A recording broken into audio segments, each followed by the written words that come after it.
Okay, we are live. Go right ahead.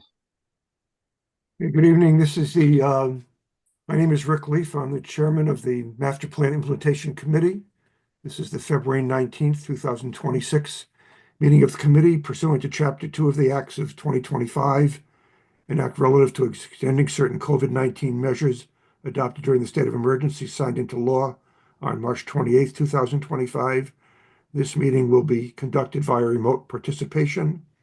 No participation by members of the public will be permitted.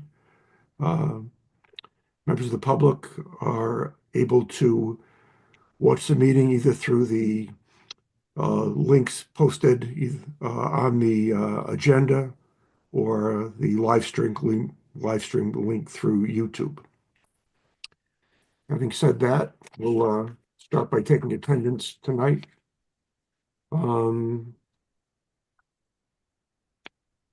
John Ray. I don't see John on the list right now. Amy Paretsky. It's very yes. It's very much. Yeah, stay here if you're here. Amy. Millie Milton. Here. Leslie Harrison. Here.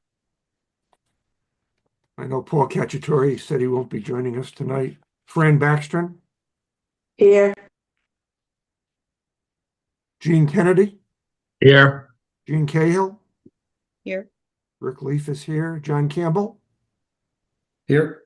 Jen Tolman. I know we saw Jen before. We know she's here. And Judy Boyle. Here. Okay. First item on the agenda is to review the draft memo to the select board with the updates and report on the master plan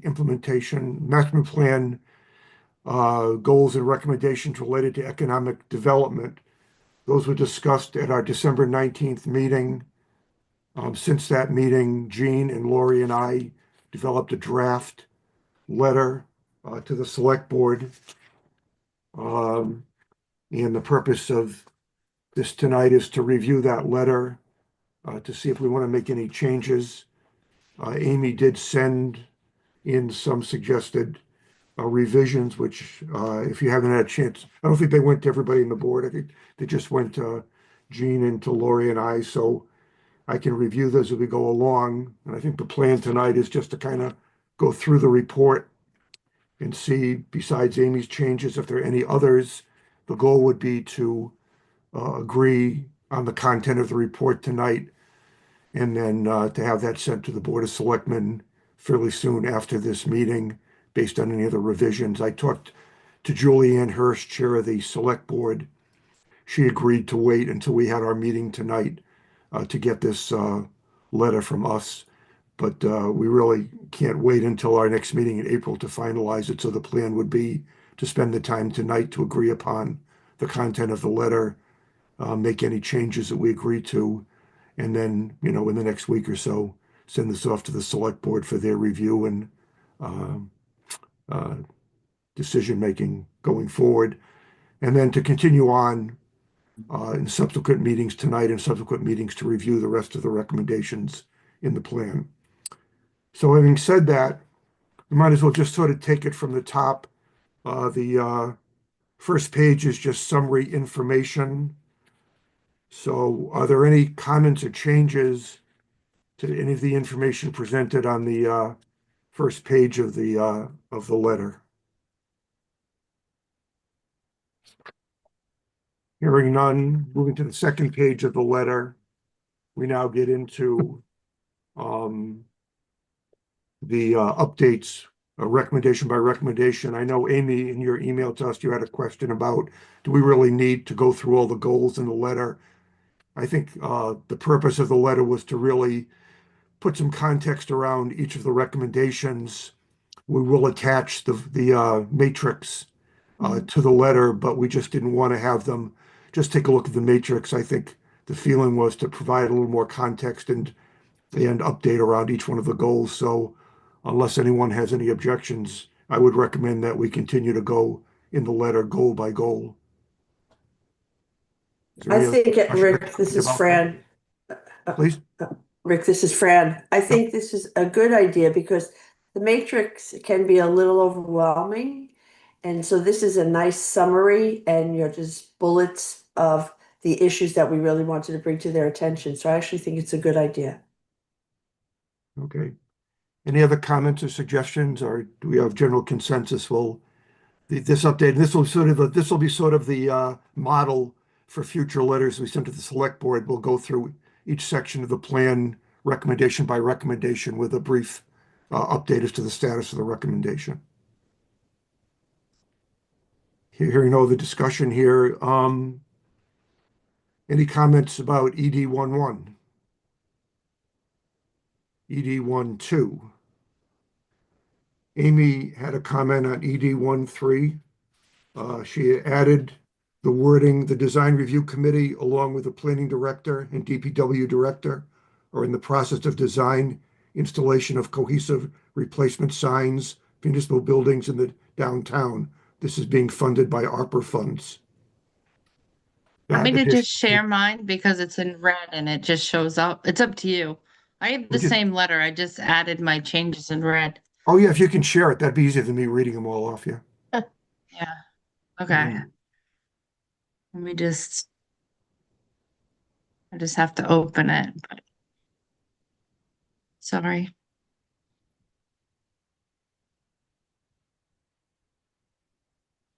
I should have had it open. Okay.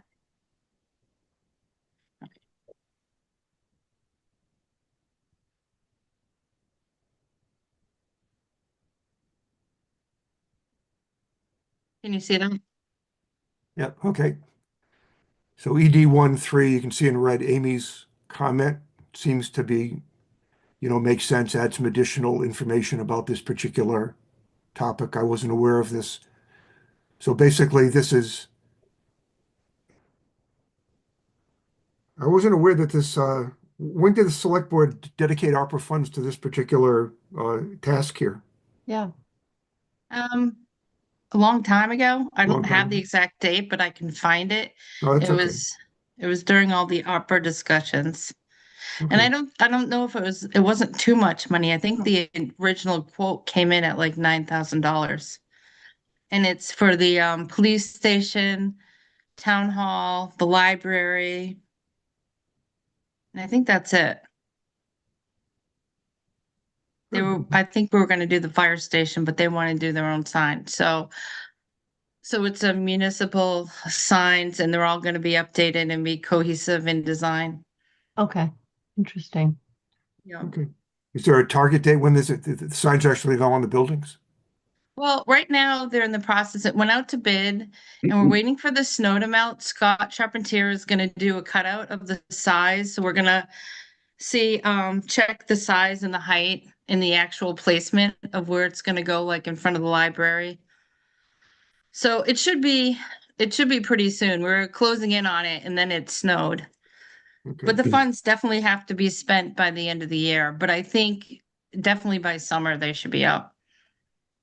Rick, these are freestanding signs, not building signs.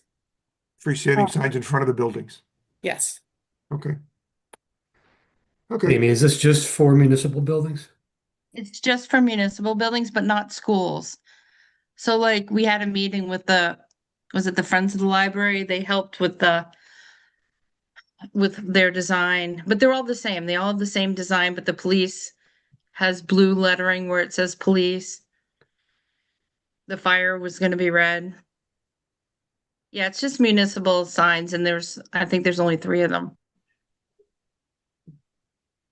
Now, is the design of it, the look of it, something that could be followed for additional signage downtown? Because I've always envisioned getting signs that identify things better in town, turn here for Assabet Park, or, I guess the town common's pretty obvious, but possibly someday, you know, for West Main Shopping District, so on and so forth. Lori's talking, but it's not the same as the wayfaring signs would be smaller. for So- like parking. John, I do plan on applying for a grant Okay, in June that would finance the development of a scheme for wayfinding signs. Excellent. These have to be a little bit bigger because they're the building signs. all right. Well, like I said, I think this is a reasonable addition to that update. Any other questions or comments about this? I'll move on to uh, one ED 14 parking study. Amy had an addition to that. I was just curious, it says outlines possible future construction. Is there a, can we put that, like shown somewhere? What do you mean by showing somewhere? Well, I never caught that part on the study. I think it's in the plan. It's in the downtown revitalization plan Right. somewhere, I thought. Yeah, in the downtown revitalization plan, there's a couple of paragraphs that talk about the possibility of building a parking garage kind of behind CVS and some publicly owned land back there behind CVS and in front of the fire station or something. There's publicly owned land where it'd be possible to build a garage. It doesn't come Oh, out in okay. the Okay, downtown revitalization plan. all right, so that's not, oh, yeah, well, I was thinking construction of public parking, like new construction. Well, this would be It the building. was. The garage would be a new building. Okay, interesting. Yep. I missed that. I mean, it's wicked expensive, so the odds of Mm. something like that actually happening anytime in our lifetime is probably small, but it is something that would be possible if it could be funded somehow. Okay. Okay, Next we'll page. we'll add Amy's comment about the valet parking bylaw onto that one. Moving down through 15, 16, 17, any comments or changes to any of those? Moving on to the next page, goal 2. Any comments on 21, 22, 23, or 24? Oh, wait a minute, let's just do 21 and 22. Amy did have an addition to 23. 21 and 22, any comments on those? I assume they're still working on a tip with White Cliffs. That's why I just added that. Is that true, Laura? Unclear at this point. I believe now it's going to be a lease to own situation, but negotiations are still ongoing with the select board. Do you think it's accurate to include Laura White Cliffs as part of this update? Yeah, I would include it. Okay. All right, moving down to 24, Amy had an addition to that. I felt there was a little more activity beyond Saint Gobain because we have 2 new industrial buildings under review right now. One on Barefoot and one on Bartlett Street. Okay, Lyman Street, right? Is that the Oh, one you mean? Lyman and Yeah. Bartlett, yeah. Yeah. The corner, one Lyman. Yep. okay, makes sense to add that. That leaves any I mean, comments should on we 25? say that they may be? Oh, sorry, this is, Okay, what'd you sorry, say, Rick, this is Fran. On the, I'm sorry, I think my internet is Cutting kind out. of weak. On the 2 industrial buildings under review, I mean, are we review for permitting purposes? I mean, I don't Yes. wanna, I mean, So one is Yeah. a modification of an existing special permit that was issued a few years ago and was in appeal. And the other one is a brand new application. And the only reason why I wrote most likely being built this year is because being on the board, there are times where you approve permits and nothing's ever built. So it's never a guarantee that they're gonna build it. Right. Okay. Any comments on 25? Moving Right, on. back to back to 2.4, it says see notes in matrix. Could those notes be brought into this paragraph? Or are they any, is there any new information there, or is that sentence even needed? Well, there's a few sentences. I just didn't want to put too much text into this Yeah. update. Well, we So it were might be a noting way to earlier get, that, might be a way to get select board members to look at the matrix. yeah, you might lose them if you do. I don't know. Just Brand's point was I this think is for a brevity, I just succinct decided to leave document. that out. It's a small point. You can move on. Mhm. Okay, 3.1. Amy had an addition there for some additional uses that were added or will be proposed for addition in 2026, which makes sense. And we can word the sentences better, Laura, if you want to. I typed these up so fast. So far, they seem to be okay.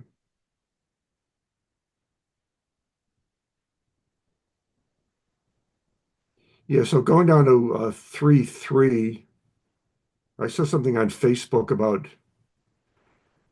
an interview that Steph did down with the people at the Cellar restaurant, but It sounds like she's going to do more too. I just saw it last night, the Discover Northborough at the Cellar, like you mentioned. yeah. So it sounds like she's doing some visibility to the local businesses. Is that worthwhile to change that from no activity to underway in reference, Discover Northborough? We can, change the wording here around a little bit. At the point that we wrote this memo, hadn't seen any Discover Northborough stuff, but, Lori, you think that's significant enough movement going on that we ought to change that from no activity to underway? Yeah, I would give her some credit for that. Or initiated. You could say initiated. What's your preference? I feel like underway means it's being really worked on versus initiated means we've just started it. Started, yeah. Yeah, I like initiated. Just have to have more. Sorry, this Fran, Yeah. Fran again, Rick, I'm sorry.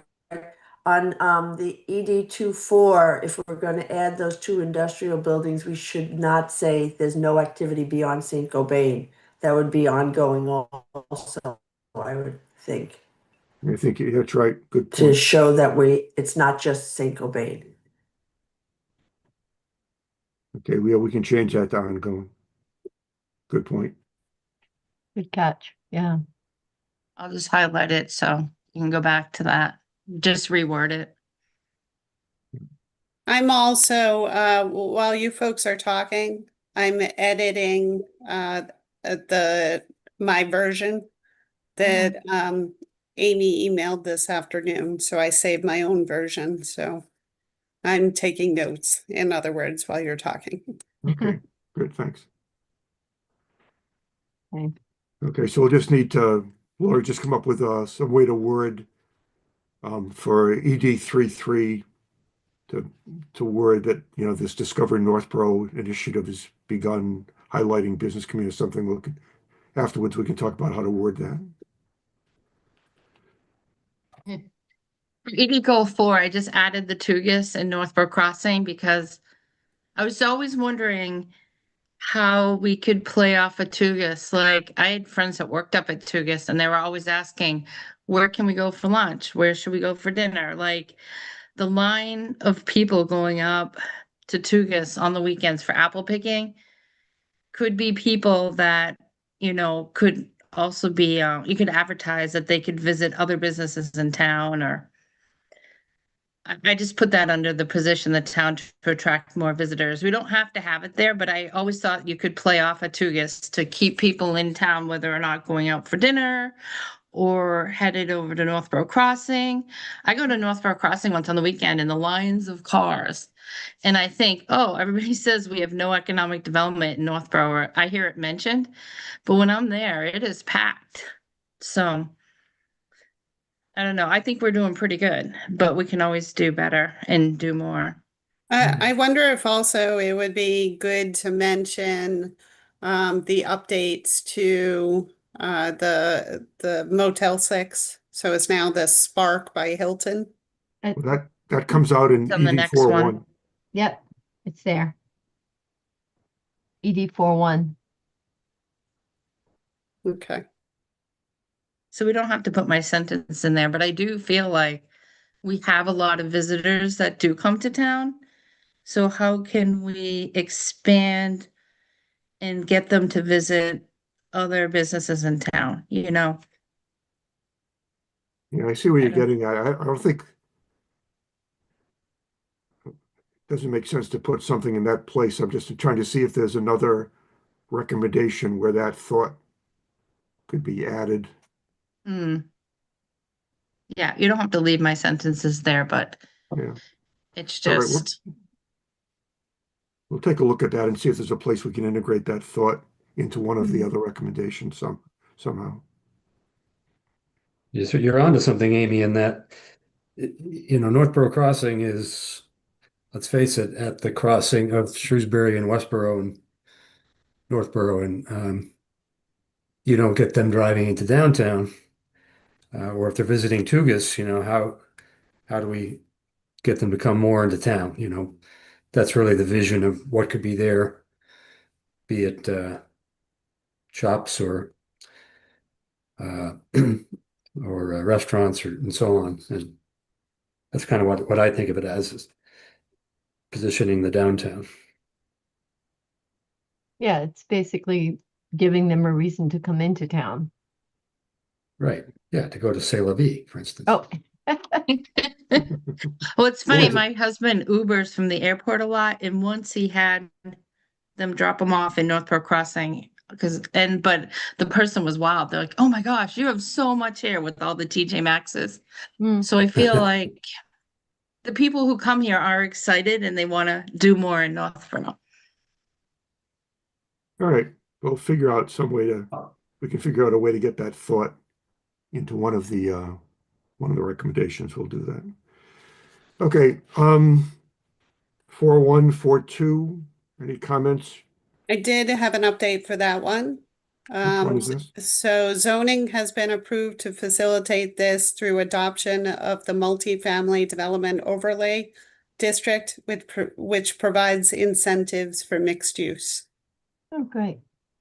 Okay. I'll leave it to you, Lori, to add that wording onto that. Okay. Moving on to the next page. 4.3, ED 4.3.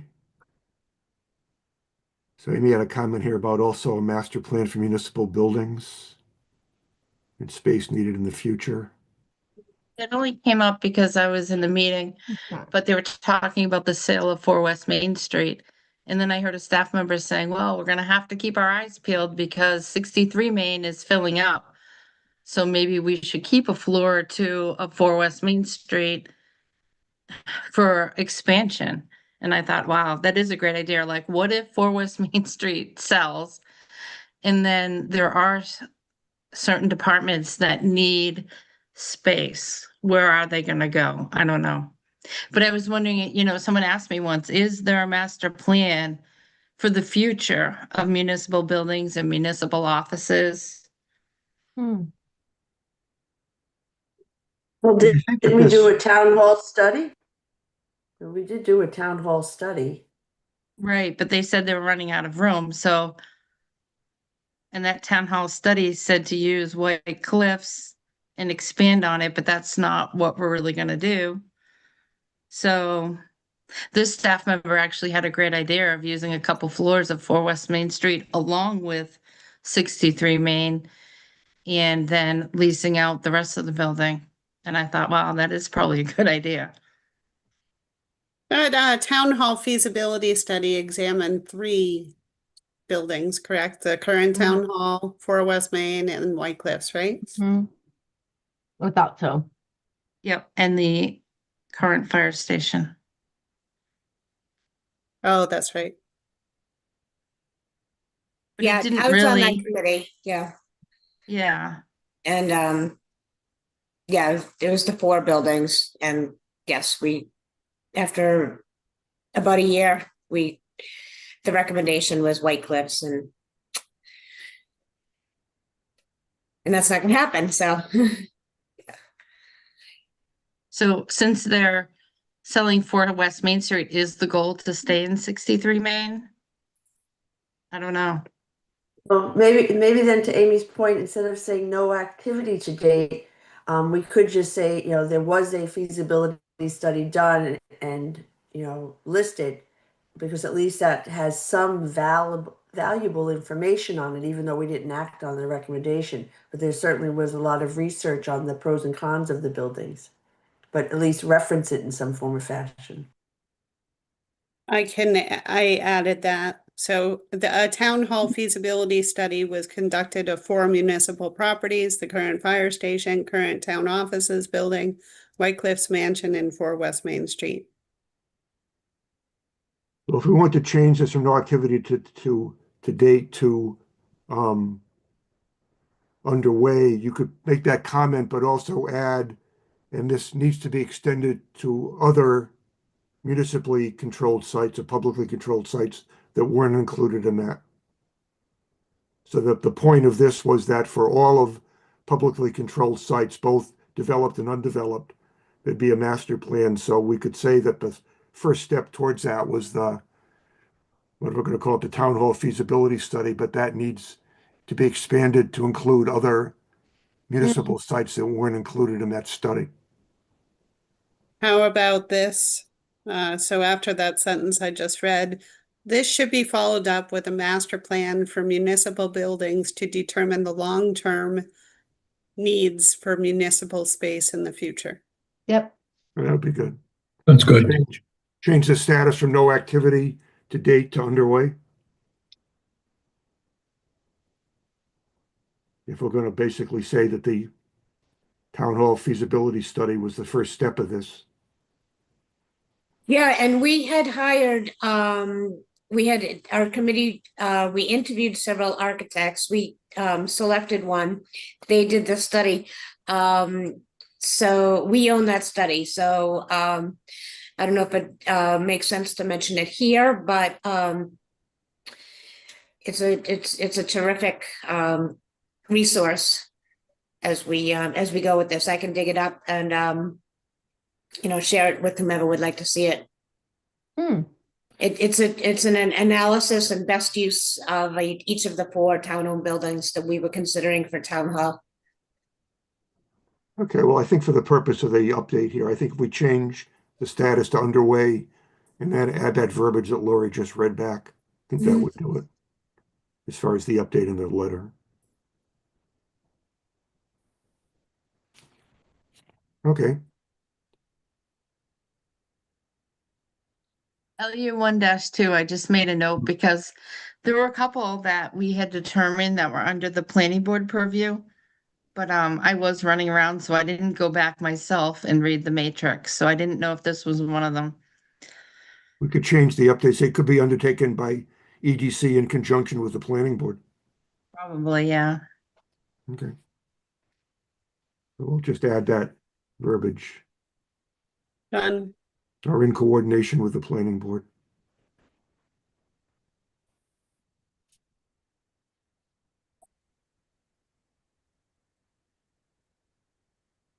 Okay, let's under LU2 goal 2,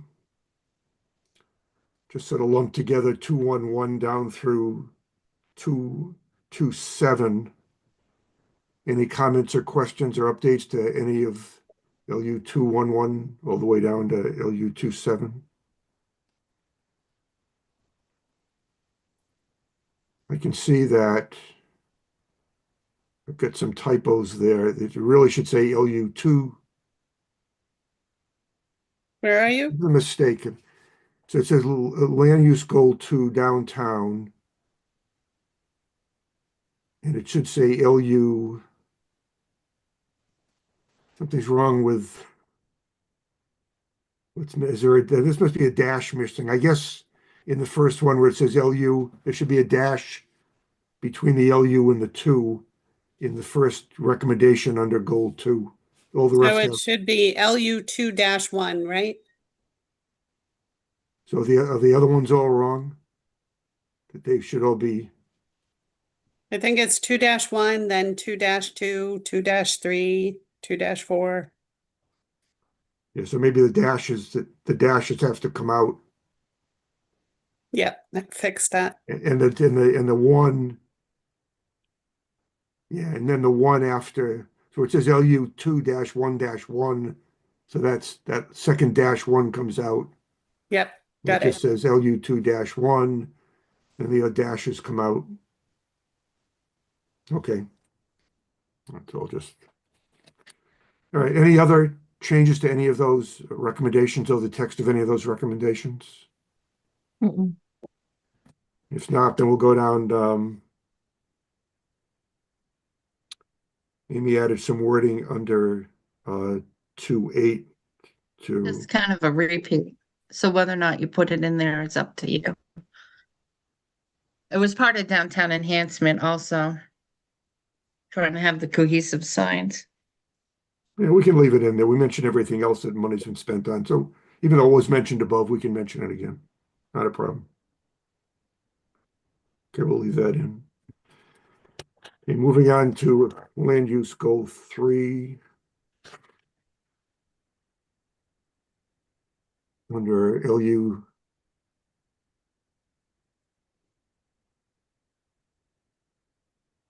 I got some more dashes in here, Lori, where they don't belong.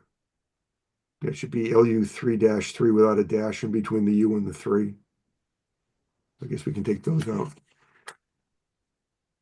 All right, so Amy had a comment on this one. It seems to make sense. Well, where's LU 3-1? LU 3-1 didn't have to do with economic development. Oh, okay. So under the land use ones, we only call out the ones that had to do with economic development. Okay. Okay.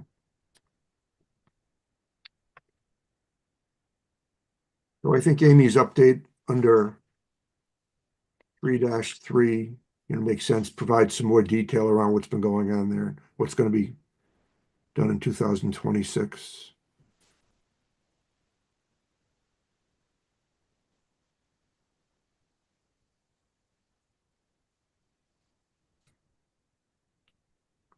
Same thing, I don't think we need this sentence after goal 4. We've got an update under 4.2. Okay. So just delete the town planning director works with applicant developers. I think that's really, no. All right. Any other thoughts, comments, questions about this report? Seems like it's in pretty good shape. Amy, thank you for your, revisions here. I think, they add some additional detail that makes sense, so that's good. So what we'll do is, if there's no other comment, Fran, did you have Lori your and- hand up for a reason? excuse me? Fran has her, okay. Oh, I'm sorry. I didn't know if she had. No, I was clapping. Oh. I was clapping to thank you. All right. So I'll work with Lori the next couple of days and we'll make these updates. Produce a final version, which what we'll do is we'll send that. However we do this, I don't know whether we send it to Stephanie for distribution to select board or how we do that, but we'll get this to the select board within the next, week or so, and we'll send copies back out to everybody on this committee. So we'll have the copy of what goes to the select board, and we'll just wait to see what kind of feedback, if any, we get about the report. And I thank everybody on the committee for the, good session we had at the December meeting to come up with these updates. I think this is a nice way to, show that we're watching over the plan and giving some information back to the select board for their, consideration. We'll just see what, if any, response we get to this, and I think continue to follow this process as we go through the rest. We'll see if we have time tonight to get into the rest of the land use and the open space recreation goals that are on the agenda. But if there's nothing else on this, like I said, we'll complete this, get it off to the select board with copies to our committee. Hmm. And, I'm sorry, the LU 4-2. Yeah. Maybe we should specify that we eliminated the major commercial overlay district. So that was actually deleted from the zoning because that area was rezoned for highway business southwest.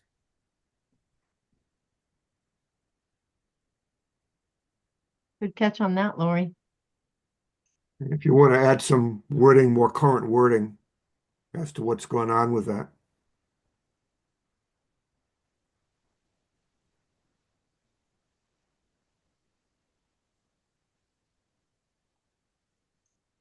Okay.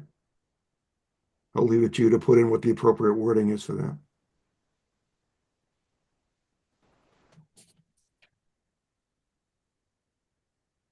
And one other question Okay. is, did you want to leave what Amy had written as planning director works with applicants and developers after that goal, or did you want to put that somewhere else? I don't think that's necessary. We can just take that out. Okay. But we should spend a minute afterwards, Lori, and see if we can find a place for the comment about Tugas Farms and Northborough Crossing. We want to work that into an update. Well, it's one of the existing recommendations. Okay. Just not sure where that would go, but that's a good thought if we can get it in there someplace. I just thought about adding Lori as, working with applicants because I didn't know if the Board of Selectmen would read it and think they needed someone else to work on that, like looking for commercial development. I feel like I'm not sure. Do we want someone else to do it? I feel like that's Lori works with the applicants and developers. I don't know. I don't know what we're trying to do with that goal. Are we looking for someone else to do it or? Wasn't that just a goal heading though? On the other ones, it was actually the bullets within the goals that we were commenting. Right. Right. Either So with I the, do think, yeah, go ahead. yeah. And second, I mean, I think that Amy's point about Tugis and Northborough Crossing really does, it actually does kind of fit where she put it, where we're saying that we need to somehow expand on that and spread it out around the town. So I mean, I definitely think it should be a place should be found for it, but I actually thought it made sense where it was. Okay, we can consider, I guess I was just kind of trying to keep the format of the report fairly consistent, that the updates went with the recommendations, not with goal headings. But if there doesn't seem to be a place to put it, and we want to carry the thought through, there's nothing that would prevent us from, presenting that thought where Amy has it right now. We'll just need to give that some thought. But I think the other thing about, the planning director, meeting with applicants, I think that didn't really come out as the master plan itself didn't really bring that point out as a recommendation. And I think from my standpoint, I think it's fairly obvious that that's part of the responsibility of the planning director to do that. So I don't think we need that particular sentence Okay. have to go for.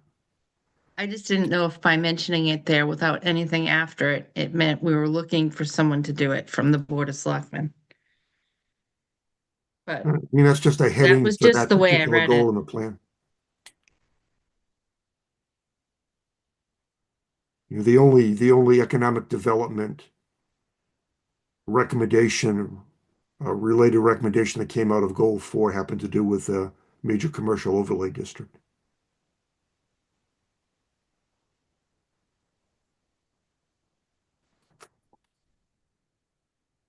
Okay.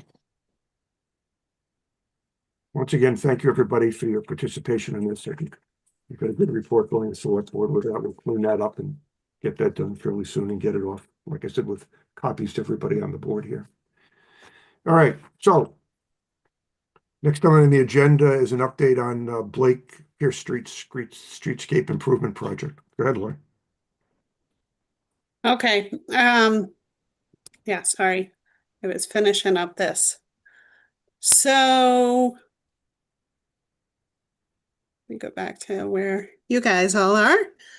Um, just a couple of updates. The great news is that the bids will be released next Thursday on the 26th.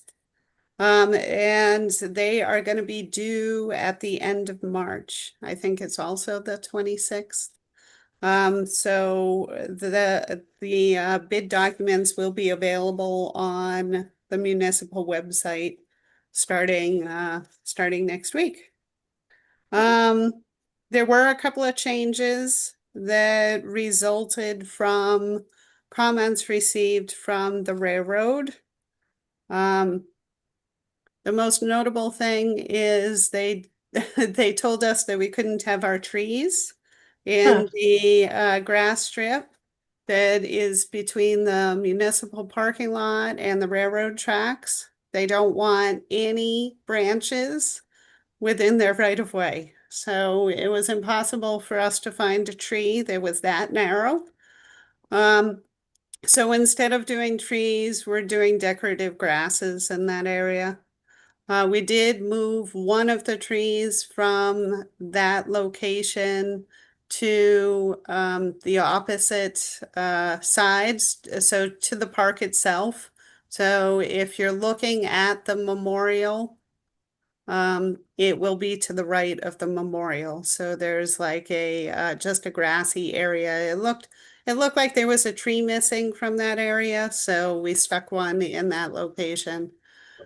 We did end up doing a little, there was a change to the walkway that the focus committee decided to eliminate the walkway that connected the sidewalk off of Hudson to the sidewalk at the municipal parking lot.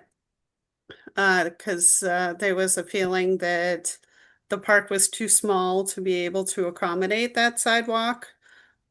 So instead, there's going to be like a little walkway to a round seating area. And on that seating area is going to be installed 3 benches. So a couple of small changes that erupted over the last couple of months. So everything else is going forward, and hopefully we get some real competitive bids so we can afford to do all of the improvements that are anticipated. Were there any changes in costs? There was actually a reduction in cost. There was one, I think I explained this in December, that the Complete Streets program decided that they weren't going to fund the fencing, and they also decided that they weren't going to fund the repaving of the municipal parking lot. They decided that they would fund the drainage. So a portion of the municipal parking lot, in order to make the drainage work, is funded by the Complete Streets program. But ultimately that resulted in a reduction of costs. So instead of going forward with a $500,000 project, it's a little bit cheaper than that. So I think there's going to be like $35,000 left on the table. Okay. There is a slight chance that if the budget ends up being more expensive, so the actual bids come in higher than anticipated, sometimes you can go back to Mass DOT and say, hey, you know, this is our issue. We thought it was going to cost this, but it's going to cost that. And you can negotiate a larger sum. But the contract that we signed with Mass DOT has the lesser amounts than what we had originally been awarded because of those changes. Okay. Thank you. I just So have one. Anybody else have any other questions about the complete streets portion? I had a question about the CSX letter. Sure. And I know I emailed you and you had emailed me back. But one thing we didn't answer where it said CSX objects to parks, pathways, and trails within 50 feet of its tracks. You don't So think this that will is, come up? this is, so the first portion of what I was just talking about is the Pierce Street Park. So the Blake Street Park is the second bullet on my list. So that's the CPA application. Because this park has already exists and has been there for many, many years, I have a historic photo that shows that that park existed in 1977. So and that land was actually deeded by the railroad in 1942. So they can't tell the town that you can't have a park there when the park existed prior to CSX's ownership of the railroad. And they have not expressed any issues with the improvements that are proposed for the railroad, for the Blake Street Park, with the exception of the fence. So originally there was the split rail fence with the granite posts. So that is what we went forward with originally. So then they had an issue with, actually, I believe it was the CPC had an issue with the split rail fence because they didn't feel that it was adequate security, that people could easily mount the fence. So then we ended up switching it to a black aluminum fence. So it looked kind of like a cast iron fence, so the old-fashioned cast iron fence. So CSX had a problem with that. So they said, no, you can't do that. It has to be a fence with openings no greater than 2 by 2 inch. So last week we submitted a modification, which is actually a wooden fence that can be painted and a mural can be placed on it. And if you guys hold on a minute, I can show you the picture that we sent.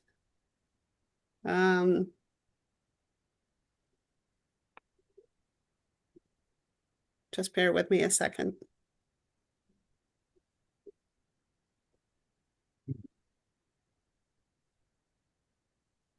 All right, so I got it. So I'm just going to share my screen. Can you folks see that? But if you have one, it needs to be. So the idea is to do a fence like this where you can stain the fence and then you can put a mural on it. So if you remember, there's going to be landscaping at the base of the fence. So the mural would be placed above that. And you said it's a wooden fence? A wooden fence. So Scott Charpentier pretty much said no vinyl fence because he's concerned that when the railroad cars go by, it's essentially gonna vibrate to such an extent that there wouldn't be longevity to a vinyl fence. So he wanted something that was more heavy duty.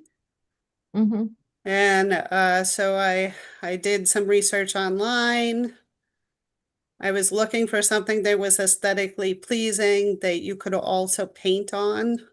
So I wanted panels that were flat. And this was something that I thought could work well. How tall, Lori? How high? I'm sorry? How tall? 4 feet? 6 feet. 6 feet. Oh, wow. Yeah, they mandate it has to be a 6 foot fence. So they don't require a fence, but if you have a fence, it needs to be like Fort Knox. So Yeah. they do require a fence. So we are able to get away from doing the fence on Hudson Street, Pierce Street, because we're not making those improvements to the municipal parking lot that we had originally proposed. However, we are proposing to make improvements to the park. So in this case, the fence is required because there will be improvements to the park. And I think we want the fence regardless, because clearly we have people who are constantly jaywalking across the railroad tracks to go to Cumbies. So from a safety perspective, it's better for us to have the fence anyway. Yeah, I mean, we've talked about it at the CPC meeting also, but they still can walk around the fence. I mean, it's interesting. I mean, it looks cool. I like the look of that. And you've got some great ideas, but they can still walk around it. It's not like this is gonna prevent them from. Yeah, but they'd have to purposely like walk away from the sidewalk. Yeah. And then walk down the fence to jaywalk across the railroad track. So I think it's kind of unlikely. Of course, never say never. But unlikely that people would do that. It's a cool solution. I like it. Yeah. Is it going to be painted on just one side? I assume. Up to the town. Okay. Town could paint both sides, certainly. I would think that the priority would be to make the side that is visible from the park look good. Mm-hmm. Yeah. I'm sorry, Lori, what does it look like natural? It would just be wood. Okay, so like a pine look or like a Yeah. light wood. So this black, I mean, this it could be painted white, Hmm. but the recommendation is to stain it, not paint it. Yeah. So the stain has more longevity than paint. Yeah, it doesn't peel. So that's the proposal. I believe that this is stain, but I can't say for sure. Can you paint over stain? I didn't think you could, but maybe we can now. I think you can. Oh, you mean the mural, It- really? Yeah. Yeah, I think you can. Okay. Might have to paint both sides, because if you think most of railroad tracks with walls always get graffitied. So if we don't paint both sides, someone else might. That's a good point. Yeah. Yeah, I think for sure, at least a solid stain on both sides is going to be needed. So, as for the So Lori, I CPC, guess we're painting both sides. sure, especially if the cultural council wants to help out with that, that'd be awesome. Absolutely, absolutely. We're working on the mural now for the town hall, so we would love to do that. All right, awesome. And did you happen to share that with your other cultural council folks that this is an idea?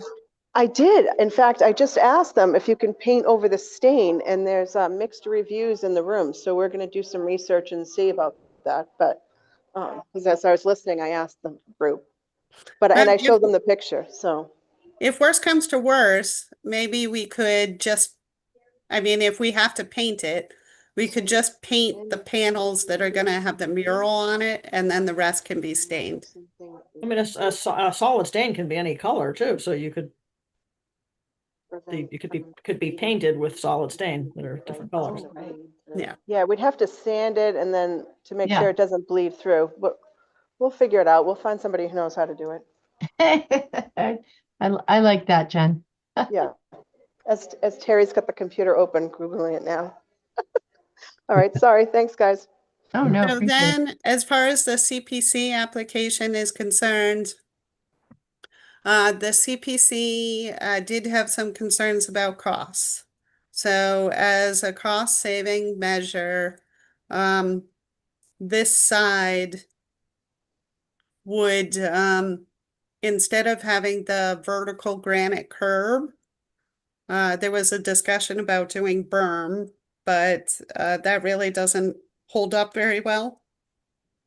So instead, it's going to be the concrete curb that we were going to have on the opposite side of the street, and now we're going to have on this side of the street. So where the curb abuts the concrete sidewalk, it will be the monolithic pour. So that means the curb and the sidewalk will be a single piece. And so we were able to enjoy quite a bit in savings by making that change from vertical granite to the vertical concrete. So instead of the original ask of 850,000, the ask was reduced to 783,000, I believe. And change. I think it's let me see.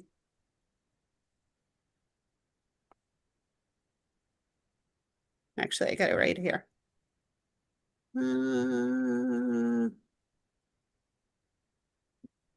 Nope, I must have closed out of it. Sorry. I think it's $783,900 if I remember correctly. That's correct. So does anybody have any questions about that? Oh, and it was voted unanimously to advance it onto the warrant, to recommend in favor of using CPC funds for that purpose. Lori, I apologize if you already mentioned this, but how does the comparison between the aluminum fence now to this version 3 of fencing? Yep. Haven't got the pricing yet. Waiting for CSX to give us the nod. Do you have a sense, though, of whether it'll be less or more than the aluminum? Hopefully it'll be the same. Mm, We do have a little bit of wiggle room in the budget because of some ARPA money that I still have on hand that has to be spent at the end of the fiscal year. So we could shift things around if there is a slight increase in cost. I should still be able to cover it within the budget. Was wondering how the 783,000 compares to what town meeting typically sees with CPA grant requests. You mean historically, Gene? Yeah, just sort of generally, is 783 on the high end of what is typically authorized at town meeting, or the average, or what? Well, it's interesting you should ask. I have been diving back in the history of the grants that we got year over year, partly to develop some promotion in sort of in response to this being the 20th year or now 21st year of CPA. And I got looking at some specific examples, trying to draw parallels to this year's articles. And I guess to answer your question, it's well within, the range of high and low of grants we've done before. There was an 800,000 plus grant to affordable housing just last year. And, but I got thinking about this a little more, and partly because of an email Amy sent with some comments on Blake Street, and I got my head going. And the Blake Street Park project is really similar to the Town Common project in a lot of ways when it comes to enhancement to the downtown and how it was presented and how we presented it as being affordable to the town. So I went looking for the number comparison there, and the Town Common project ended up costing 972,000, but half of that was to buy the property. And then the construction costs were something like 492 in 2017, 2018 dollars. And in my mind, the relative cost of the Blake Street program is not out of line considering how much inflation of that kind of work. So, I don't think it's unreasonable. I think Lori's done a great job in trying to trim cost where she could. This is a lot less than the ask at last year's town meeting and presented much differently. We're not asking uh, for any additional borrowing. We're not asking to raise taxes. We're not asking to use any of the town's free cash and impact any other capital outlays.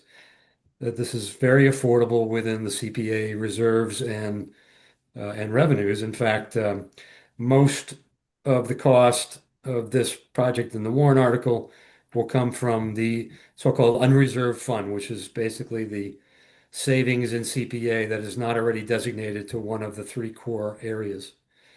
And that unreserved account is funded by unused revenues year over year, as well as the state match, which comes in year over year. And although the state match varies, it's contributed to that balance. And on top of that, the unreserved fund earns something north of $200,000 in investment income over the last year. So, taken as a whole, we plan to present that it's extremely affordable now using CPA. It does not even exhaust all of the CPA reserves. There is more left over. And we're able to fund two other projects in town, which are also related in my mind. And I hope that we can make the case to the voters that in each of the three projects, we're enhancing an asset that the town has or owns and is well used. One of which is the Historical Society building, which is used extensively by a number of different groups on a yearly basis. And it's an old building, and so we're contributing to the window replacement to enhance it and give it longer life. The second one is the Melican School ball fields, which are not utilized as much as they could because they're in bad shape and they have safety issues with fencing and so on. And as a result, if the project goes through, we can rebuild the ball fields and the fencing and the dugouts and give it more utility for not only the school groups, but other recreation groups that want to use the fields. So here again, we're enhancing a community asset. And I see the Blake Street Park in the same common theme. We've got an asset in town that's underutilized. It's in rough shape. People do visit it, but we're trying to enhance it and make it more useful, contribute to the development of the area, encourage possible more foot traffic and activity in downtown. And in my mind and to the committee's mind, all these things are what community preservation is all about. So I'm very enthusiastic about it. I know that not everybody will want to vote for it. I know not everyone will support it. I'm interested in feedback from the committee members tonight because I gather the feedback from different committees. Committee members have their own pros and cons, but I'm trying to use that uh, as ideas that we can use in our presentation at town meeting. And I have a feeling there'll be enough positive view of this, and given the affordability that it will pass. But if any committee members have counter arguments or things to watch out for, I would be open to hearing them. I just have a question, because I didn't read the RFP for West Main Street yet. Was this included as part of for West Main Street RFP, or is this remaining as a town asset? As far as I know, it's remaining as a town asset. I just figured that would be a question that might come up, if they were getting rid of it, And I do have to mention the town common committee was tortured. We had to go through it in 3 phases, 3 town meetings. Mhm. I know, and Good or bad or otherwise, I'll just say. I've given you kudos more than once, and I'll do it again. The amount of community effort behind that is what got it over the finish line. The Right. CPC, as I recall, was pessimistic about how to pull it off and the prospects of it, and you and your associates would not give up. And I I They did wonder. admit to me afterwards, though, they said if you had told me this was going to take 3 years, we never would have signed up for this. But they were happy with the end result. No, no, and it made sense to phase it at the time. It doesn't make sense for Blake Street really, but Mm-mm. I just Amy, I would love to find a way to garner that same kind of Right. enthusiasm for this on the basis of, it may not be everybody's favorite project, and there's going to be that segment of town that don't think we should do anything in downtown, and it's not worth the money. But again, the CPA makes it affordable and it fits all the guidelines for it. So if there's a way to get people enthused about what could Blake Street look like, we're talking about potential artwork and murals and just making it a good looking place to drive by, even if you don't stop there. People don't like Town Common. Some don't think it was worth it, but I like looking at it, and I bet that the majority of people in town prefer that it's there as opposed to another set of, municipal buildings. I mean, commercial buildings, and so on. But that was the argument at the time. The naysayers said, "Why are you giving up a commercial asset and potential town revenue?" And we should wait and see if that takes place. And I find that comparable to the people that argue, well, we don't know what's going on with 4 West Main. Mm-hmm. 4 West Main could be out there for several years. I don't, we can't move that quickly on it.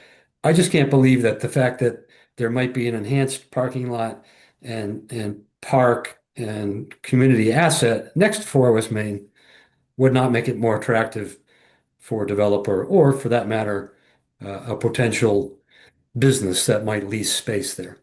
I agree.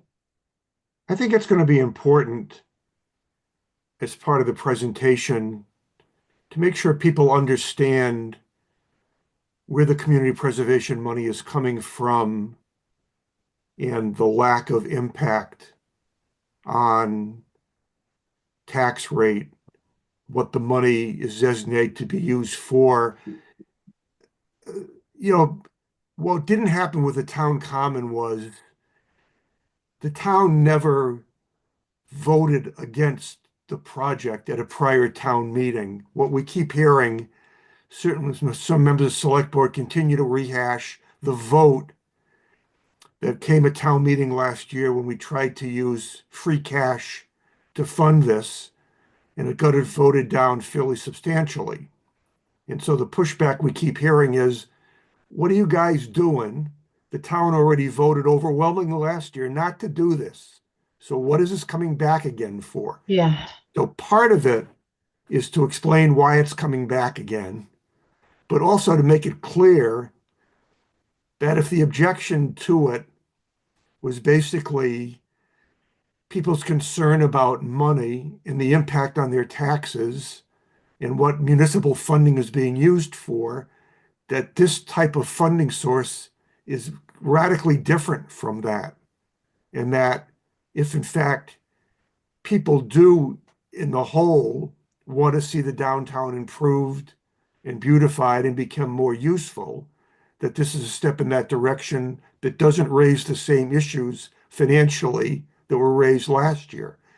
So somehow that's going to be made clear. And I think a lot of people don't understand as clearly as we do how the CPA is funded, where the money's coming from. So I think you might have to do some background information at the beginning. And I know you always do a good job of talking about how much money, we've raised and how much money the state has matched and things we've done.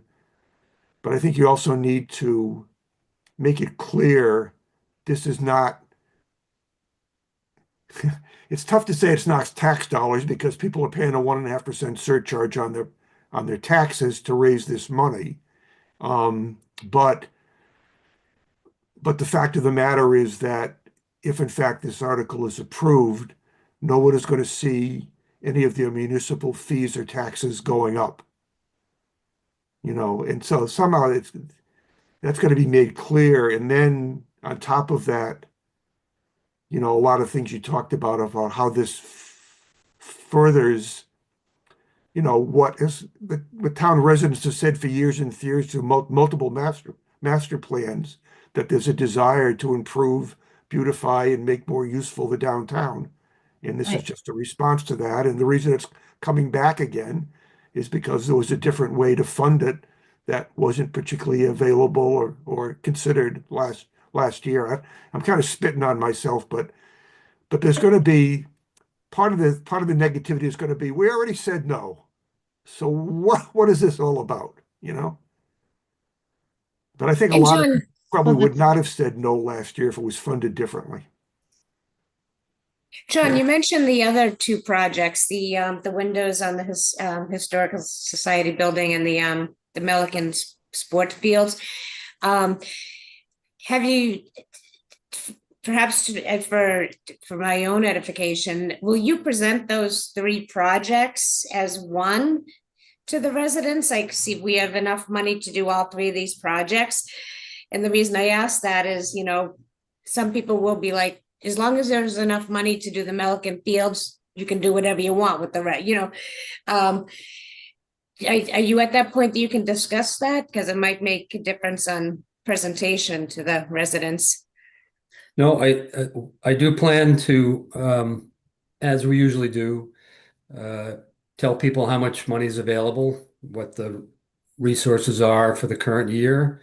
And then I do plan to speak to all three projects at once in the beginning of the time that they give me. Uh, Trying to tie it together a little bit, as I just discussed, where I see common themes and that all three contribute to the preservation of a community asset and, really try to link the commonality. Um, Sometimes I think when the CPC articles come up and voters get in a rhythm and there may be objections, but the majority so far have seen the benefit of each initiative that we brought forth. A lot of thought goes into it. And so I felt like doing that this time and teeing them all up as the three things we thought were most important for this year and how they tie together and how they all can be afforded with the revenues we have without going outside the savings accounts and obviously without needing to bring in any taxable, I should say, borrowing involved at all. The town meeting warrant presentations always start with one article or another. So right now, the order that I've asked them to present it is the Historic Society building first, followed by the Milliken Ball Field second, and the Blake Street third. And in my mind, I thought it followed that they all have a similar theme and they're all affordable. And I felt like there'd be some community momentum after they got through approving the ball field project. That came in late, but has a lot of community support and a lot of school support because the CPA is able to afford a set of renovation that they weren't going to be able to do on the school budget. So will be individual votes on each item. It's not a package deal. Okay. No, correct. Okay. It has to be that way, Judy. Each one is a separate application to the CPC that was individually considered and funded individually, so they have to be approved individually. Okay, thank you. Fran, did you have a So- question again? Yes, thank you very much. Really, no, actually, I just want to just a comment. I think we shouldn't be too concerned about what happened last year, because there were so many other factors that played into the tenor of the meeting at that point, with the free cash and the shifting from one project to another, and I think this got caught up in it. I think that if you do, reality is, and I've gone back and forth for forever, is it something we should wait till 4 West Main? Or is this going to benefit the sale of 4 West Main? I mean, and you can make the argument on either side of that. So your responsibility in promoting this project is to convince people that the argument that doing this will benefit the sale and reuse of 4 West Main as opposed to being dependent on the sale and use of 4 West Main. I also think that the local businessmen, like when Chris from the Northborough Pizza spoke, I think that was really important. If we want to support our small businesses, we have to make it a pleasant environment. And you do need walking traffic daily, day-to-day walking traffic to help sustain these businesses. And as someone who walks down there every single day, I would love for it not to be just a big piece of black concrete that has absolutely nothing that's visually appealing to it at all. I mean, it just would, and I mean, I wasn't a fan of the Common, but to John's point, I do like looking at it when I walk down Main Street. It looks a lot better than the gas station across the street. So, I do think it's an important thing. Your idea of, we're enhancing the town. This is an improvement for the town. I think is important, and I think if all of us are there and support it and can stay positive, that you could see a shift in the decision. I also think it's Thank you. Hope worth so. mentioning that, I think it's important that the residents of the town, or to mention that this is really an investment.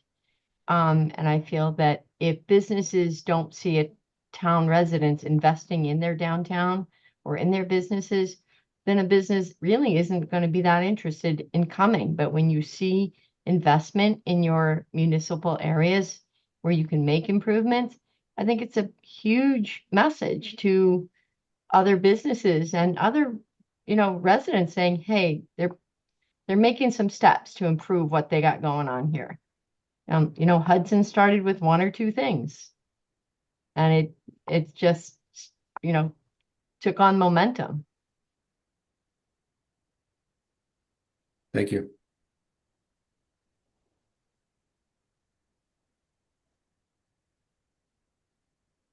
Okay. Laura, you want to continue on? And no Well, pressure, but John has a perfect track record, so. Thank you, Leslie. Anytime, John. Don't be jinxing things.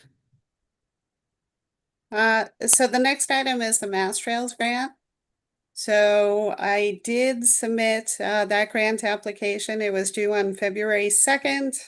It went towards paying for a feasibility study to extend the Bewalt Trail from its terminus at the intersection of Otis Street and Route 9. So the town of Westboro has secured the financing necessary to build that portion of the B-Wall.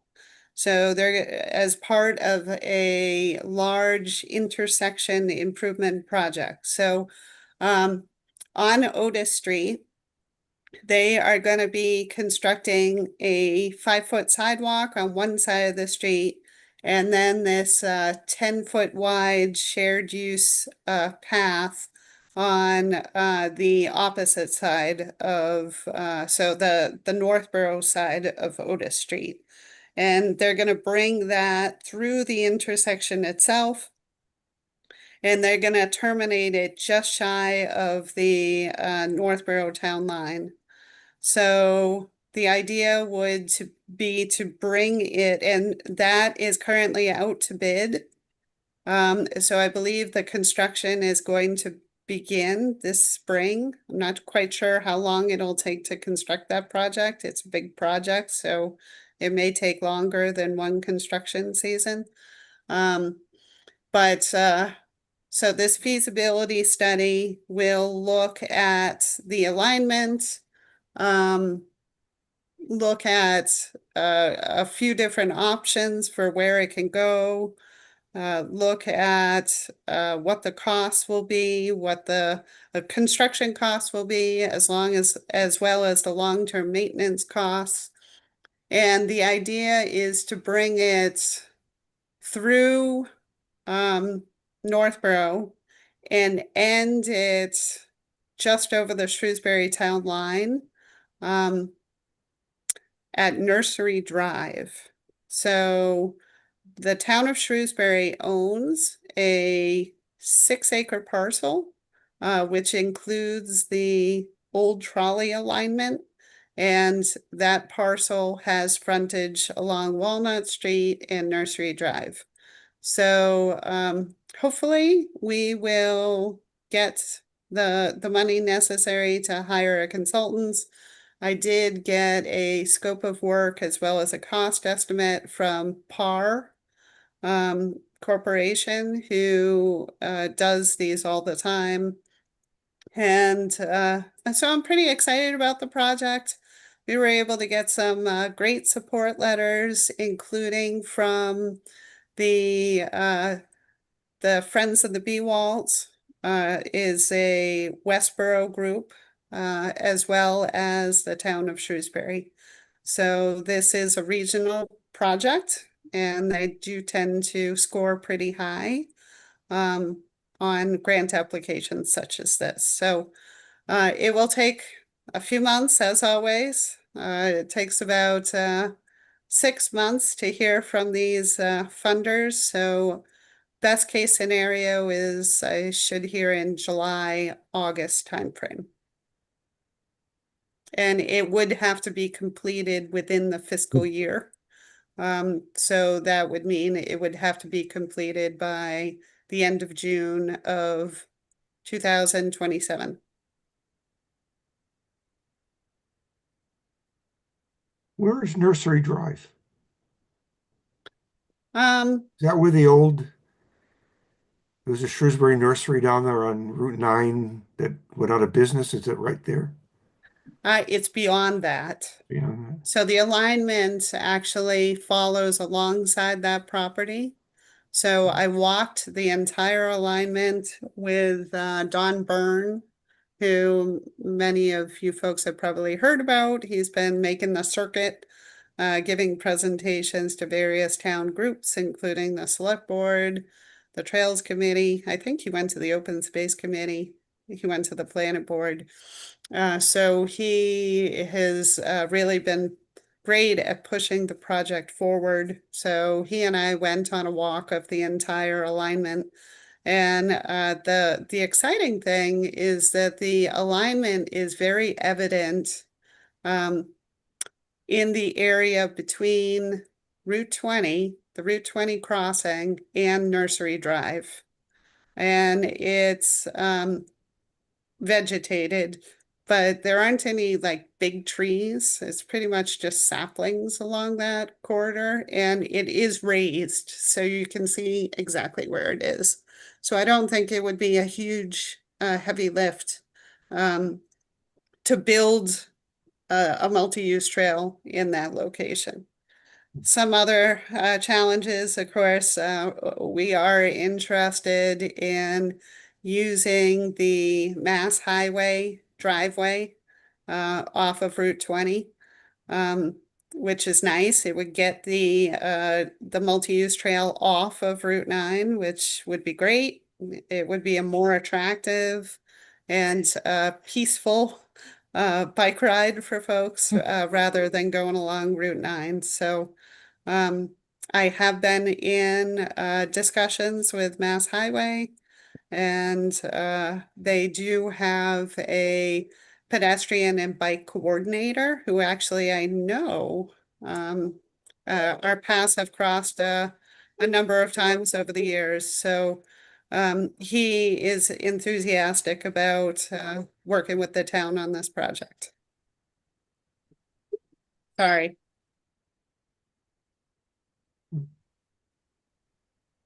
Interesting.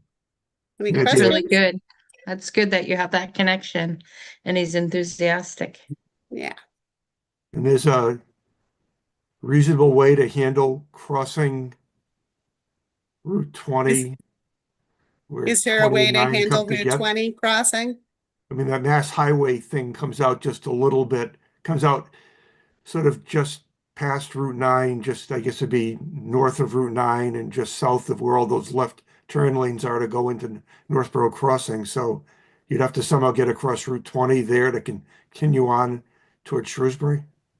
realistically, you've got to go up to the light. I mean, we're not Yeah, going to build a bridge that's in what our the lifetime. feasibility study is gonna look at.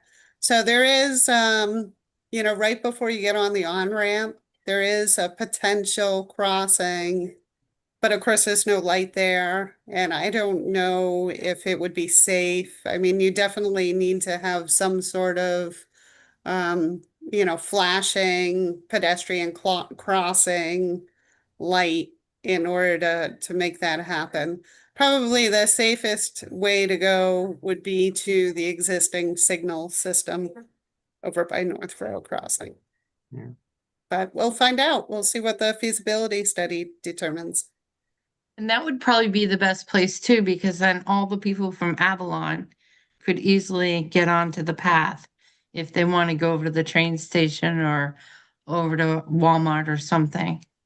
Actually, when we were out in the field, we identified a location that would connect to Avalon directly, like behind the buildings, that we thought could work well. So the plan, of course, if we get the funding, is to involve the management company, Avalon, in the discussions to see if we could get a direct connection so we don't have to go through that intersection. It'd be great if people could just, have like a 10-foot wide link directly to the trail.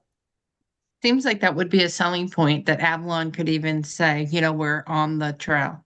Sure. Yeah, I would think so. Mm. All right. Any other questions or comments about this? I think we're all in favor of more trails and bike paths if we can get them. It'll be kind of a challenging one to do, but and it may even help. If they could get in there, it might be a way to, drive some sort of traffic. There's like some businesses might consider locating on Route 9 to take advantage of that. I've noticed in other places where there's been good walking and bike paths, things have sprung up along the sides of them to sort of deal with the traffic going along the path. So there might be an opportunity for something in Northborough along Route 9. Yeah, like that abandoned business right at the Route 20 on ramp, there. Put up a bike shop, right? Bike shop Perfect. or a restaurant or something. All right, anything else for Lori? All right, what I'd like to do is we've got a little bit of time left here before 9, not a whole lot. But I'd like to at least get skip down to the minutes. We had sent previously the minutes of the October 23rd meeting, and then today, I'm not sure if everybody had a chance to take a look at them. Just the minutes of December 18th. But let's start with the October 23rd minutes. Does anybody have any changes or comments about the October 23rd minutes? Hearing none, do I have a motion to approve the October 23rd minutes as submitted? So So moved. moved. Is there a second for that? Second, If you could just amend that, because we had received amendments, so the version that I emailed out to you folks had track changes in it. So if you could just make the motion to approve it as amended. All right, well, retract my initial motion and I'll move, need a motion to approve the October 23rd minutes as amended. So Rick, moved. I make a motion to approve the October 23rd minutes as amended. For a second? Second. Okay. I guess we do a roll call on this. Amy, aye. Melly, Aye. Fran, Aye. Gene Kennedy, Aye. Gene Cahill, Aye. Rick Leaf says aye, John Campbell. Aye. Jenny, you still with us? Yes, And Judy. She wasn't there. Judy's no longer with us. And All right, well, we Leslie, had enough of a majority. So the October 23rd and minute. Leslie, aye. Did I miss you, Leslie? Yeah, you did. I'm sorry. But you guys weren't at that meeting. So we don't vote? Oh, that was the You could October just meeting, you're right. abstain, I guess. can, You're right, I Huh? was not there, yep. Okay. I was thinking it was the December one, but you're right, I was Okay, not. did everyone have a chance to review December's minutes or not? I know they went out late this afternoon. Nope. Read them. Maybe we should defer the December, voting on the December minutes until the next meeting then. Give everybody a chance to read those.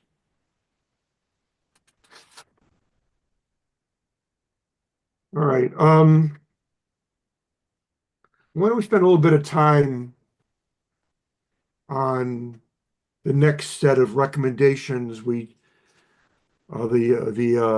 agenda said that we are going to try and look at the balance of the land use recommendations that weren't referenced in the letter that we just talked about earlier today that has the economic development theme to them, and then eventually to go on to open space and recreation. Lori, could you bring up the matrix starting with LU11? Yes.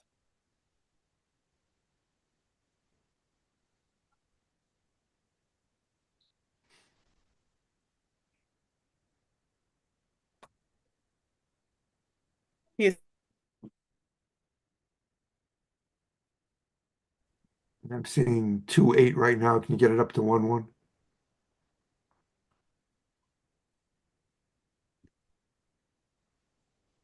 Okay. So this first recommendation had to do with trying to make the case for open space preservation around the fact that there was economic value, both in terms of limiting infrastructure needed in those areas and also attracting visitation through, passive use of open space and natural lands. And that the master plan recommended that an evaluation have to be done and some information be presented to make the case for that. Beyond that, it didn't really get into a whole lot of detail about how to do that. The Open Space Committee, the Planning Board, Planning Department were listed as the major uh, carriers of that particular recommendation. So I guess the question, I guess, Leslie and maybe John, because you're also on open space, is this something you feel that we say just not yet initiated, but could we include an up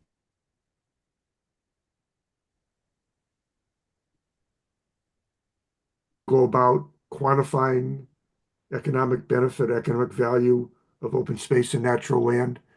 Is that something that you could accept responsibility for and at some point do some work on to present a report or an analysis? Rick, can you still hear me? Yes. Thank you. I don't know how exactly the Open Space Committee can contribute to the way that's worded. We're talking about LU 1-1. Yep. Um, so what we do have is a good knowledge of open space uh, still available in town, and we track the potential for properties that might become available or be available to reuse.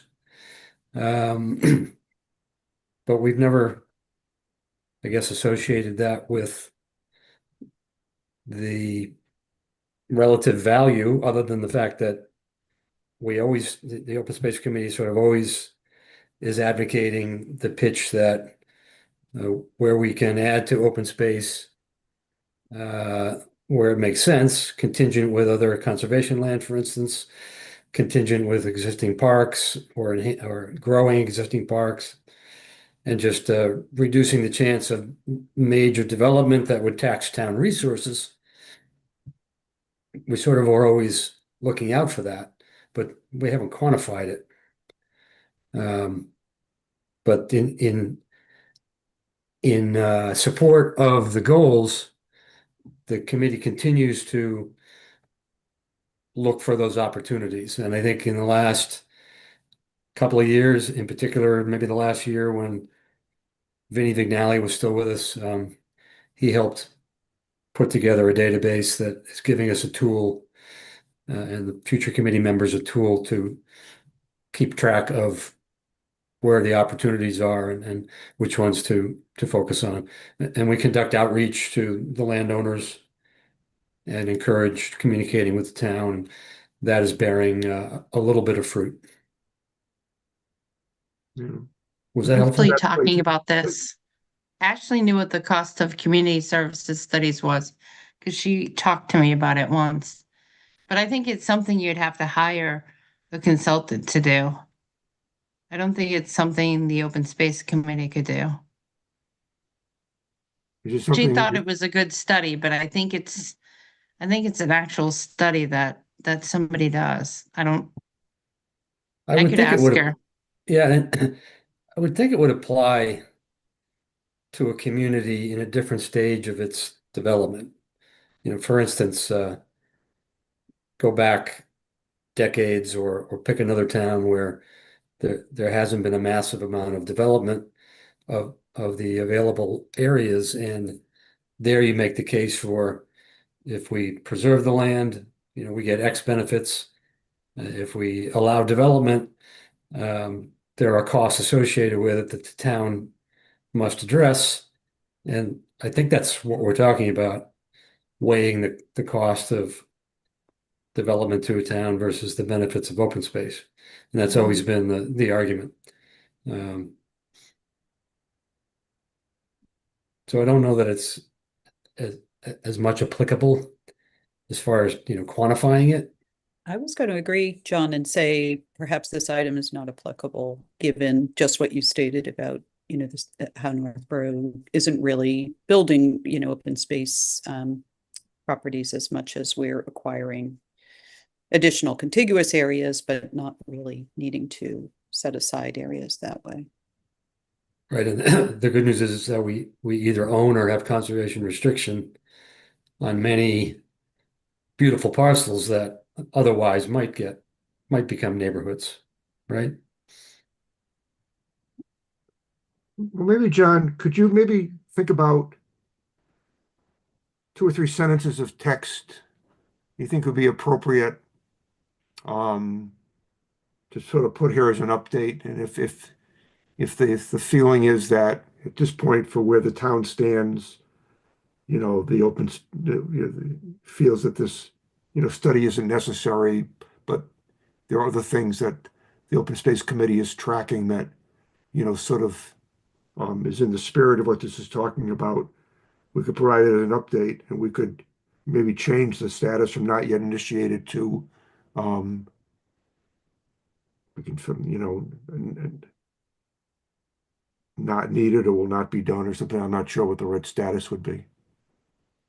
Yeah, we can't call it completed because we didn't do it, but I might, if it was up to me, I might type uh, conducting a study does not appear to be useful to Northborough at this point in its life, but that continuing to advocate for open space where it makes sense is a goal that the town is an ongoing goal with the town through the Open Space Committee and by association, Community Preservation Committee. So I could type that for you if you like. All right. Does the committee think that's a reasonable approach to take on this one? Any comments or questions or disagreement? Lori, are you still with us? Yeah, I got kicked off, but now I'm back on. Can you see? I'm sharing my screen. Yeah, we can see. Well, right now, what's up here is ED11. Oh, After okay. you went away Weird. and came back, it's got a different version of the matrix up here. Okay, let me re-initiate that. So I guess what we're leaning towards for an update here is to basically say that we don't feel that this particular recommendation is necessary to be completed, but that John could provide some words as to, what the Open Space Committee is doing in terms of acquisition and management of open space. Yeah, I'll do that as we go forward here. Okay.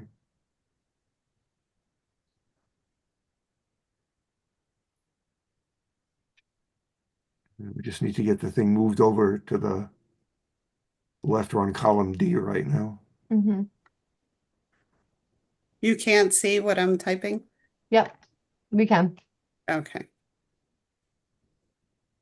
Oh, so you're actually typing in some words right now. Yeah, I am, she was. yeah.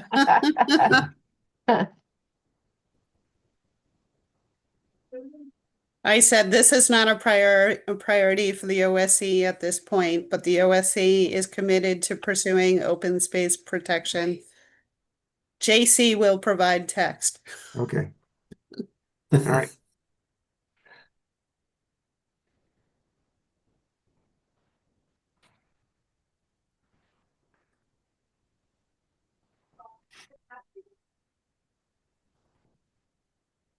And can you get us back over to column A? So LU 1.2 was reported out in the economic development report that we just went through. You know, just for consistency's sake, we could just repeat that update, you know, in this section here, but that one we've already talked about. LU 1.3, review existing zoning bylaw and Conservation Commission regulations for needed revisions to strengthen protection of natural resources. So you've got a couple of comments in here, Lori, about stormwater management and land disturbance bylaws being adopted.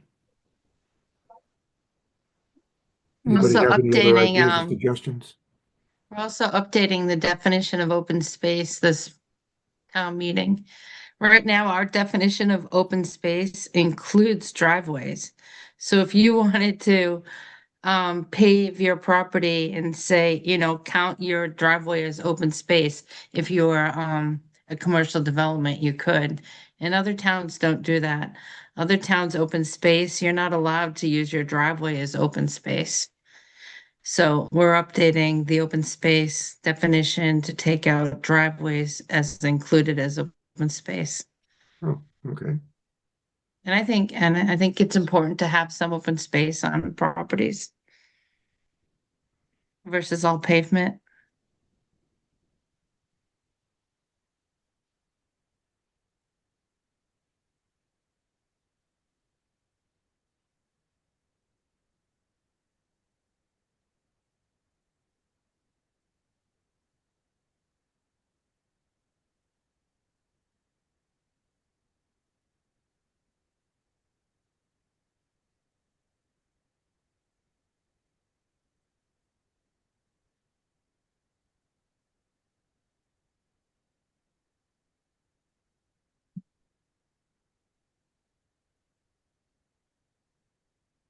Okay. We got the LU 1.4, identify flood hazards, stormwater inundation, riverine flooding. Looks like there's some updates been made to the floodplain bylaw, hazardous mitigation plan. And you included a comment, Lori, about the subdivision rules and regulations need updating to comply with some of these regulations. Yes, that's a major priority for this year.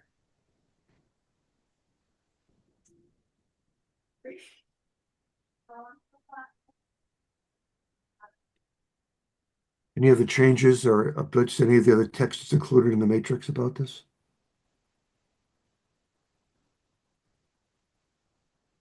All right, moving on to LU 1.5. Take action to contribute to the quality and diversity of wildlife habitat, preventing fragmentation. That's a pretty good update here. 432 Whitney Street certainly plays into that.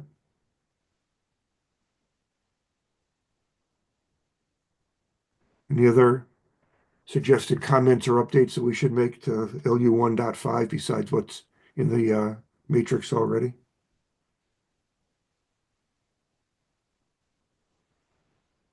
Okay.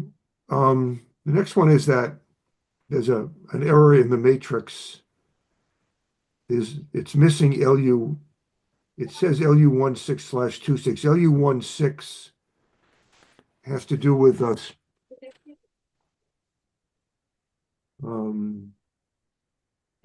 U 16 reads, develop a stormwater management bylaw to require stormwater management and erosion control permitting. That verbiage doesn't show up in column A of the matrix. So the first thing is the matrix has to include the wording that's in the master plan under LU 16. And then there needs to be some sort of verbiage put in there as to where we stand as far as development of a stormwater management bylaw. So I guess Lori, you have to add that to the matrix. And then what's the status of that? Do we have a stormwater management bylaw now? We do. Okay, It was that could be- adopted in 2021. that So I could be have indicated that, in the- I have that, I believe I updated this previously, Okay, then maybe I've got enough. so it should be right. All right, I think I might be working off Yep, I'm seeing it updated in the version Lori okay on sent. the screen there. Yeah. Okay. I think I'm working off one generation prior. Okay, good.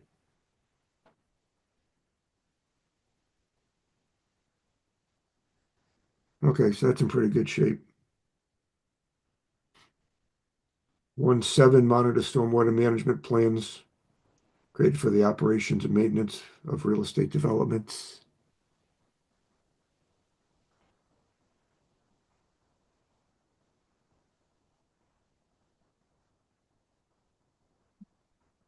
Any change to that update? Should the town consider starting to monitor conformance once projects are complete, or is that not something that is necessary and needs to be recommended? Yeah, we just don't have the capability of doing that. So, there are, as part of the stormwater management permit, there are long range monitoring plans that are actually recorded with projects, so they're recorded at the Registry of Deeds. So the property owners are supposed to be doing the long range maintenance, but we just don't have the wherewithal to oversee that.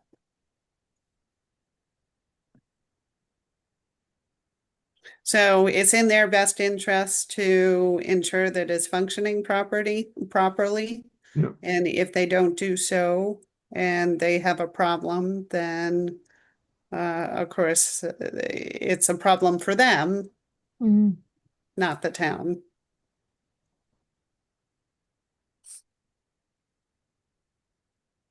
Okay.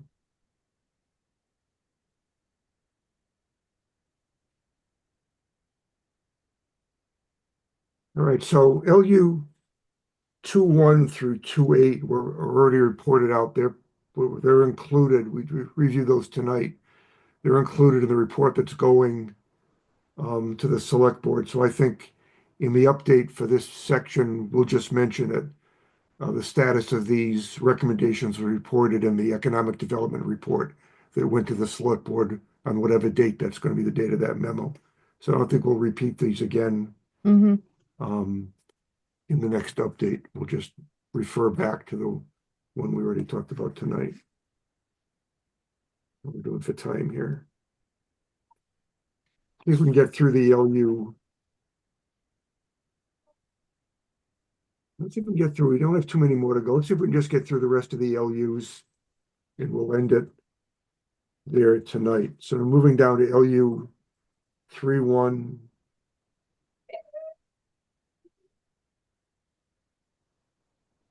Periodic review of existing design guidelines to ensure balance between existing community character and da da da da da. Is that status update still right? Are we making changes to that? Underway. It says ongoing right now. Mm-hmm. You want me to change that to underway?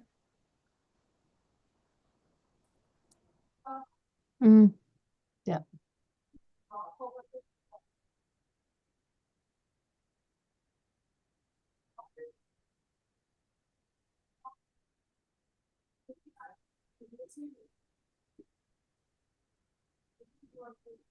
Okay.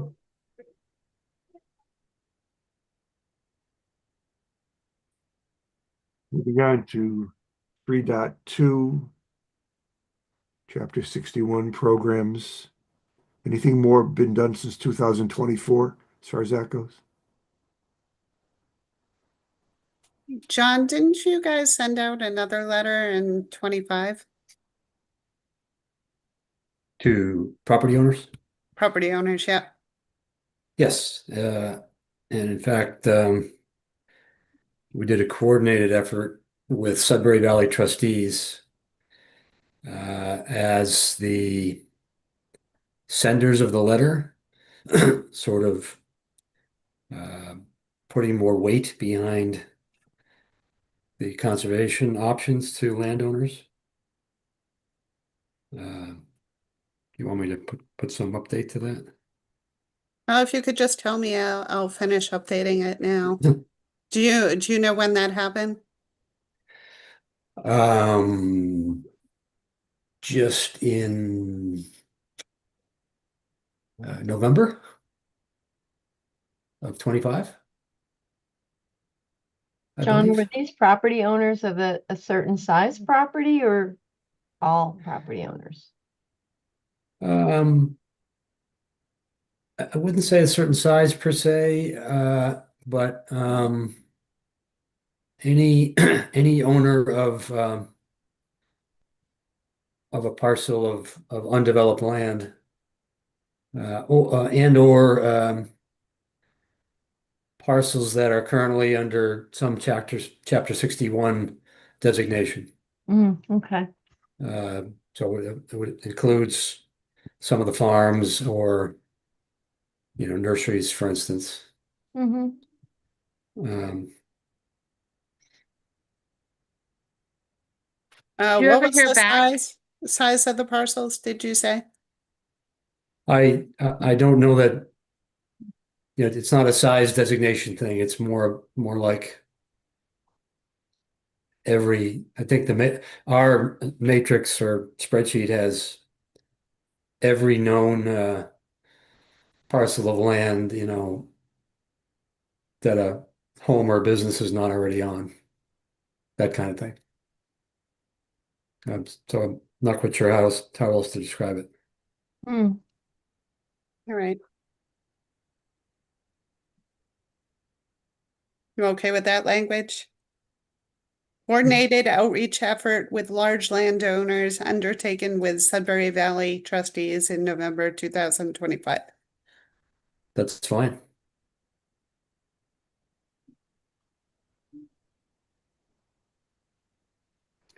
Okay, good. LU 3-3, hopefully at our next meeting, we'll be able to say completed. Mm-hmm. Right, Lori? Oh, gosh. I hope so. It's been a long time coming. Mm-hmm. So you can go to LU 3-4, and hopefully next meeting we can say completed for 3-3. Okay.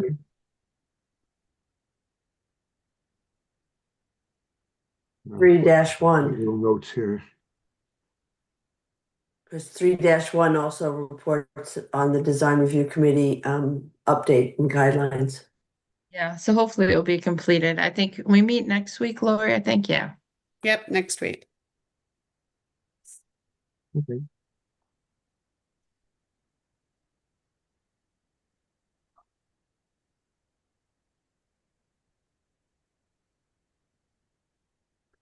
So maybe when we want to address this, Amy put some comments here on the next one. And 3-4.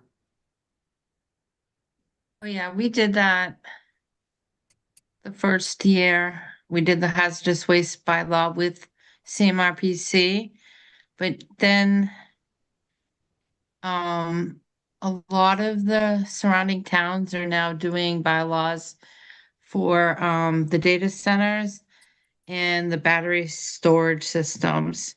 So this year we're gonna do a bylaw for the data centers, but I did also want to look for the battery storage facilities, but I haven't looked into it yet. But I'm on an email list with a lot of towns that have been putting it in place, and CMRPC is probably even involved. Well, we could call it ongoing and you state that, that regulations had been done in the past, but need to be updated to consider things like data centers and battery facilities, things like that. Right, there's new technologies coming out.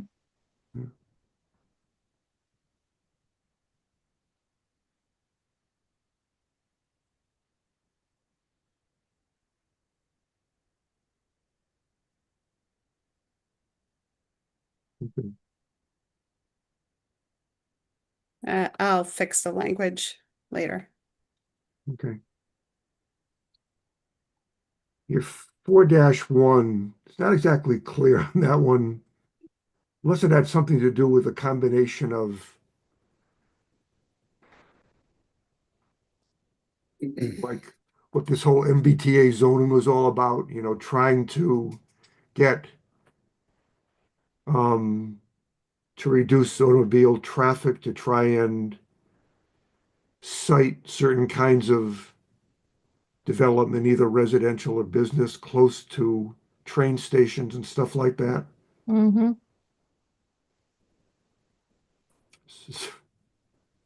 But I'm not aware of anything that we've done in town specifically around. We don't really have regional transit in Northborough, because we're next to Westborough. We got sort of rolled into the MBA to communities legislation, but we don't really have any local regional transportation hubs or any way to site new development close to some sort of mass transit. Would something like the potential for the B-Walt Trail be in this category or no? B-Walt is more recreational, right? It's not.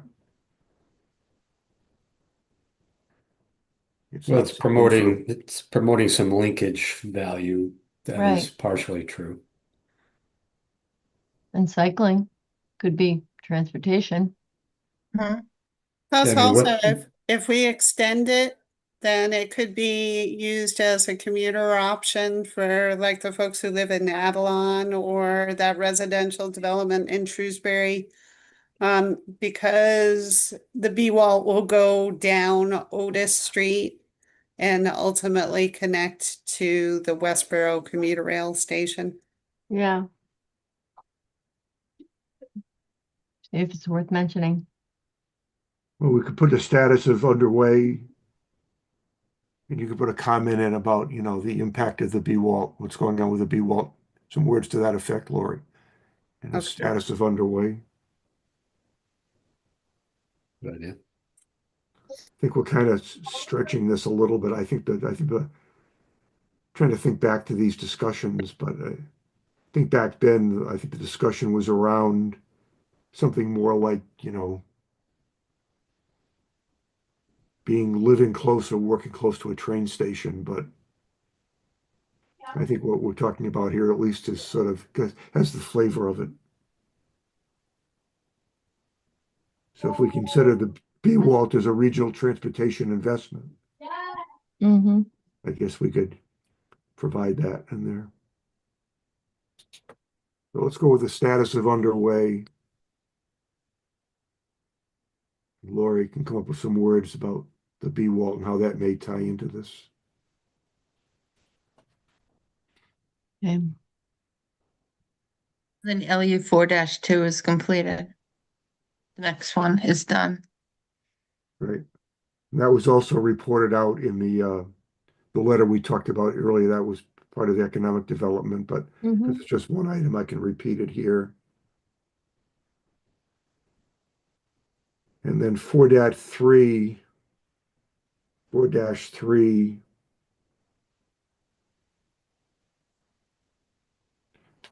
I can't remember if let me go back. The letter we reviewed tonight, if we 4-3 into the economic development letter or not. There's a mention of it. I think the select board's supposed to do a sewer study. That's I mean, ED 4. When this happened, there was only 25% of sewer left, so they were looking into where it was gonna be used. But I think they've been super busy with White Cliffs and other things that I don't know because I haven't watched in a while, but I'm not sure if sewer has been discussed.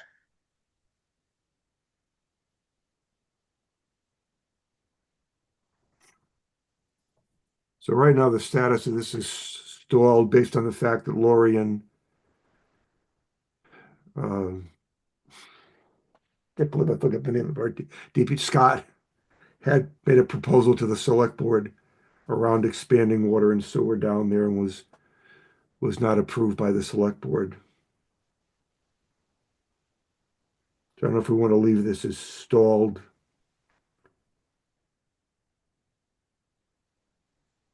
I'd say it's an accurate word.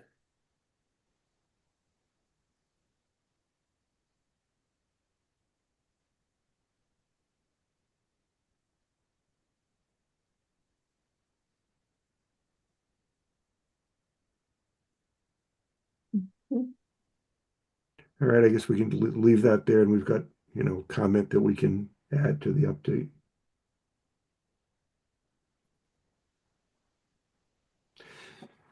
Rick, if I may go back to the question on LU 4-1, does that have anything to do with the MBTA Communities Act? Lori,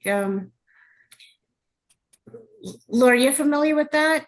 Yeah, we did that. So we did our multi-family development overlay district.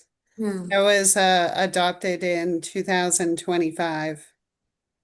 Okay. I can, I guess Lori could, where I think about it, could include a sentence, that we adopted MBTA, the community zoning, as part of this trying to link, residential development with access to regional transportation. Given the fact the state feels that being next to Westboro is close enough to being next to regional transportation.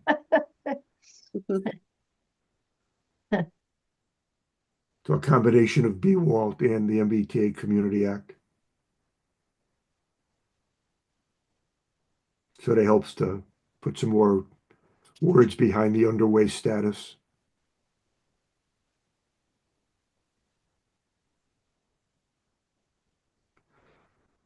All right, well, that brings us just a little bit past 9 o'clock. Any other comments on any of the land use stuff that we went through tonight? If not, just the next thing we're going to do is open space and recreation. Maybe we can also take a look at the section on historic and natural resources.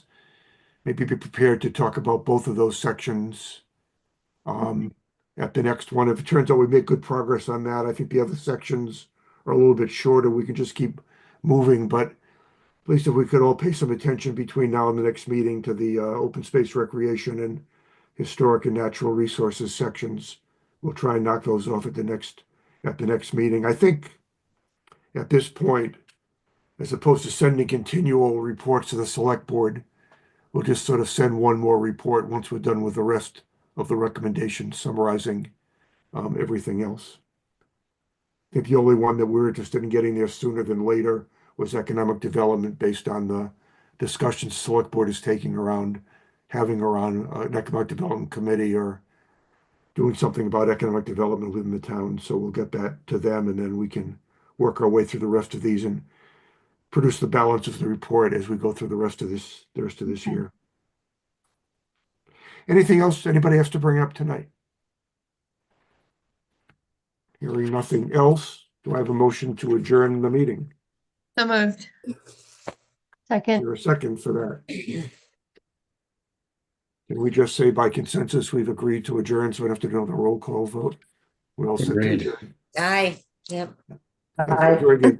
Thanks for your help Bye. again tonight. Appreciate it Good all. night, everyone. Good night, Good everybody. night. Bye-bye. Thank you, night. everybody. Good night, everybody. Bye. Bye.